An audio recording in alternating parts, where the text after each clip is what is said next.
एक गांव में रामू नामक एक गरीब किसान रहता था। उसकी जिंदगी में बड़ी मुश्किलें थी। बारिश कम होने के कारण फसलें नष्ट हो रही थी और वह और उसका परिवार भूखे पेट सोने को मजबूर रहते थे। हमें इस साल बहुत मेहनत करनी होगी। पिछले साल भी बारिश ना होने के वजह से फसल अच्छा नहीं हुआ। एक बार बारिश के मौसम में रामू ने अपनी खेती की शुरुआत की, परंतु उसके पास न पैसे थे और न ही अच्छे बीज।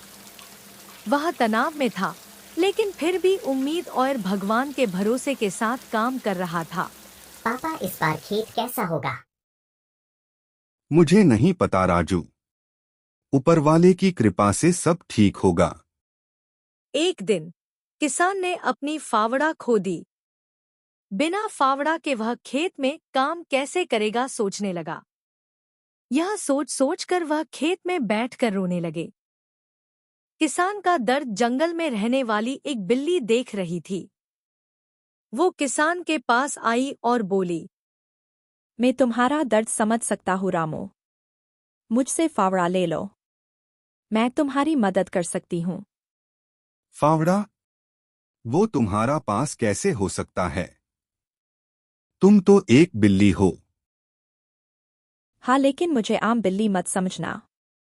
यह फावड़ा लो, कुछ दिन बाद तुम्हें खुद समझ आ जाएगा। ये कहकर बिल्ली वहां से गायब हो गई। बिल्ली की जाने के बाद किसान ने बिल्ली की दी हुई फावड़ा का इस्तेमाल किया। फावड़ा की उपयोग करते ही वहां सूखे मिट्टी से पानी निकलने लगे। किसान को पता चला कि यह फावड़ा एक जादुई फावड़ा है। यह जानकर किसान वह बिल्ली के बारे में सोचने लगे। इतने में ही एक पक्षी किसान के पास आई और किसान को वह बिल्ली के बारे में बताने लगे कि वो बिल्ली दरअसल किसान की माँ थी और किसान के दर्द देखकर उसकी मदद करने आई थी। पक्षी की बात सुनकर किसान भावुक हो गए। किसान ने मन ही मन अपनी माँ की शुक्रिया अदा की और मन लगाकर खेत में काम करने लगे। किसान की मेहनत रंग लाई।